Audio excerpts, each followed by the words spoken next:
A $14 million family office built on the systematic extraction of federal child nutrition funds is not a business model. It is a total management default that has left the Minnesota taxpayer with a massive unrecorded liability of broken trust and ghost inventory. More guilty pleas in the Feeding Our Future fraud scandal taking place in court.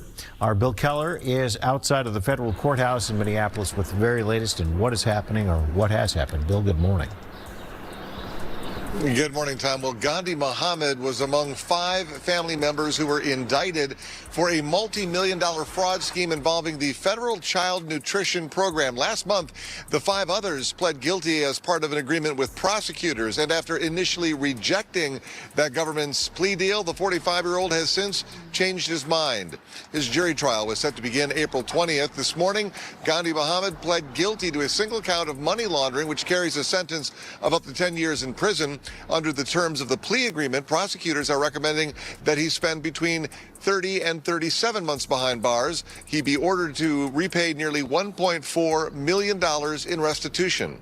We are witnessing the final liquidation of a multi-generational fraud scheme where 6 members of a single family treated hungry children as phantom units to be monetized through a series of fraudulent disclosures. While the matriarch of the operation was busy recording the Attorney General in a desperate attempt at regulatory arbitrage, the forensic trail led directly to a series of phony meal sites that billed for millions of meals that never existed. This is the Muhammad family liquidation audit, and for Camilo's house, we are documenting the moment where the Feeding Our Future ledger finally closed on a family legacy of systemic corruption.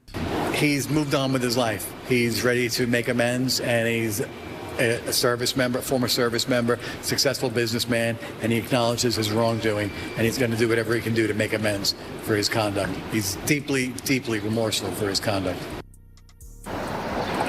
Yeah, meanwhile, another man who pled guilty in this fraud scheme is heading to prison. On Wednesday, Abdullahi Jesso was sentenced to 3.5 years in prison and 2 years of supervised release. He is also being ordered to repay $866,000 in restitution.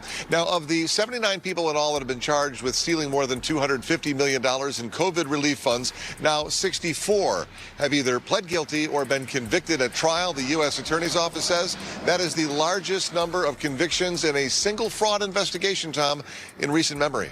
I am Camilo Motado, and this is Camilo's House. As a certified public accountant focused on forensic verification, I don't look at the courtroom benches. I look at the internal reporting standards that allow a tiny building in North Minneapolis to claim the operational capacity of a global catering firm. In a standard financial audit, if a subsidiary reports 1.7 million units delivered from a facility with the square footage of a local deli, you don't just verify the receipts, you issue a going concern warning and call the FBI. Today, we are performing a consolidated fraud audit on the latest developments in the $250 million plus Feeding Our Future scandal. We are analyzing the materiality of the Muhammad family's $14.7 million heist, the reputational impairment of Attorney General Keith Ellison, and the infrastructure of deception that allowed parents to monetize fake autism diagnoses. The operational breach at the center of the Muhammad family audit reached its closing date this morning.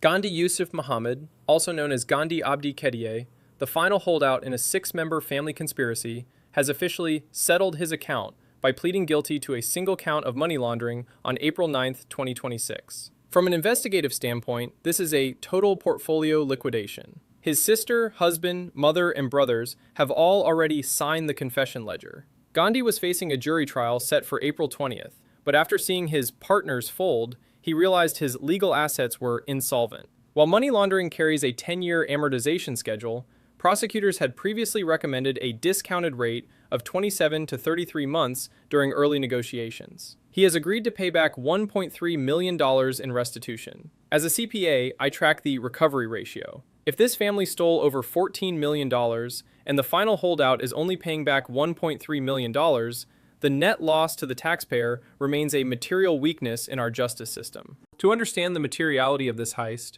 we have to audit the primary architect, Ikram Yusuf Muhammad. She didn't just participate in the fraud, she was a human capital recruiter. As a consultant for the parent company, Feeding Our Future, she solicited kickbacks and built a family franchise of fraud. She signed up her husband, mother, and siblings to run phony meal sites out of a little building in North Minneapolis that reportedly billed for more than 1 million phantom meals. Let's perform the forensic math on that operational output. To serve 1 million meals out of a small facility, you would need a supply chain that simply didn't exist. In reality, the inventory consisted of names generated from the internet to justify the cash inflow. The political surcharge on this audit involves Minnesota Attorney General Keith Ellison. Ikram Muhammad secretly recorded Ellison a month before the criminal investigation went public. In a masterclass of regulatory arbitrage, she tried to fool the auditor into helping them by claiming systemic racism was the reason the cash flow was being restricted. Ellison's non-responsive disclosure,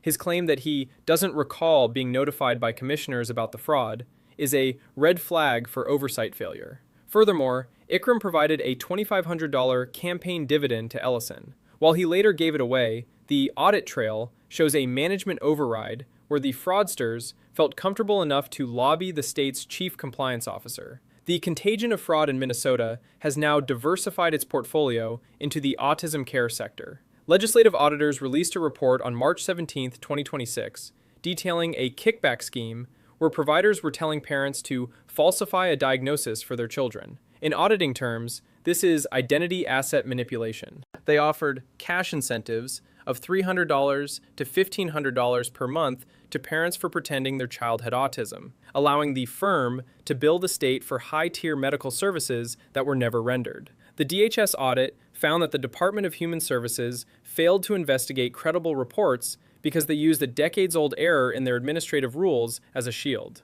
This regulatory paralysis is what allows ghost assets to remain on the books. We must also audit the juror bribery conflict. During the first Feeding Our Future trial, members of the fraud network attempted a hostile takeover of the judicial process by offering a juror $120,000 in cash. This off-balance sheet transaction proves they viewed the legal system as just another vendor to be bought. On March 4, 2026, Abdul Karim Farah was sentenced to nearly 5 years for his role in this bribery attempt. Because of Ikram Muhammad's guilty plea in her primary fraud case, prosecutors agreed not to charge her in other matters under investigation, a strategic settlement to secure the conviction on the larger theft. My forensic verdict on the 2026 Minnesota fraud audit is that we are witnessing the institutionalization of deception. The 30-month recommendation for Gandhi Muhammad is a non-material settlement that fails to deter the market. If you can acquire $14 million and settle the liability with less than 3 years of institutional housing, the incentive structure of our justice system is broken.